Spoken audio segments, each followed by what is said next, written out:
Sure, it took 500 years, but God kept his promise. Quick, Josh and the Israelites won the promised land that God told Abraham about all those centuries ago. Now came the challenge of mapping it all out. A story could change my life. A story could fill my dreams with light. Tell me a good true story. Please tell me a bedtime story. I would have lived close to the beach, said James. He was from the tribe of Asher. Me and my brothers always wanted to take up surfing. Nah, surfing's for beach bums, said Bond. Josh, just give me valleys and bushveld. You know I'm more of a hunting guy. Bond's tribe was called Manasseh.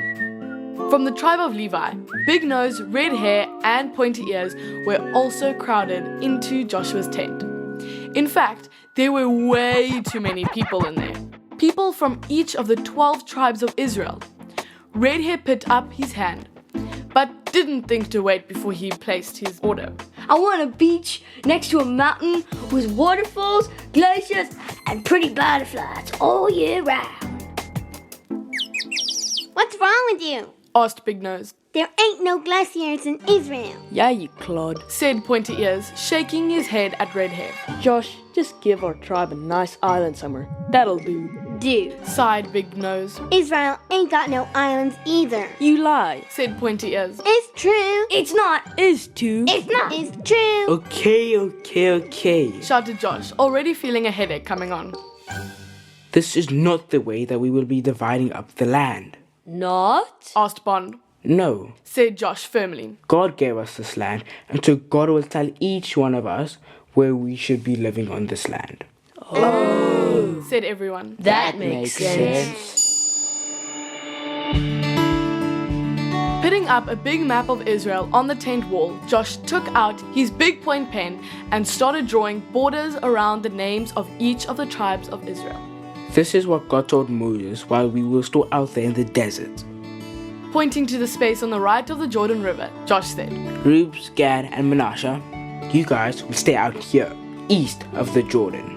Manasseh, you will also have space west of the Jordan, all the way to the sea. Not fair, shouted Simeon. Yeah, Josh, said Dan. Why does he get so much space more than all of us? Josh just smiled. He knew this was going to be an issue. Manasseh is by far the biggest tribe in Israel, guys. They just need more space because they have many more people than all you smaller tribes. Benjamin could see it for what it was. Yes, I agree with Josh. My tribe is by far the smallest tribe. We don't need more space than that. One by one, each tribe was given its space in the land. They were all dead eager to go and explore their territories. But before they moved out from there, Josh called them all together for one last important meeting. Here we are, people. Josh started. Here in the land our fathers, their fathers, and great-grandfathers have all dreamt about. The people were quiet, thinking about this real deeply. God is good. Shouted Josh. All the time. Answered the people.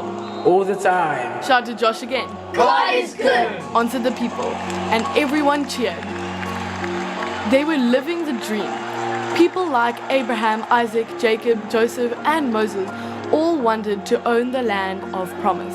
And now, there they were, living in it. Now listen up. Josh went on. Remember who gave you this beautiful land. The Lord did. Little Jimmy shouted at the front somewhere. Josh smiled. You're right, young chap. The Lord gave us this land. He waited a while, swallowing hard to try and keep himself from crying. Then he said, So don't start worshipping idols in this land, people. We won't, shouted Jack as he thought. My brother got away with it, so why shouldn't I? Choose this day what God you will serve, said Josh. Then he stood up tall and pulled his wife and kids closer to himself. As for me and my house, he said loud and proud, we will serve the Lord. With one big booming voice, the whole nation of Israel shouted out, We will serve the Lord. This thundering shout echoed out to all the people staying around them. Everybody knew there was a new nation on the block. a holy nation who loved their God and who loved their neighbors with the love of God. And with this, Josh finished the job God has given him. He wasn't a lighty anymore. In fact, by this time, Josh was already a whopping 110 years old.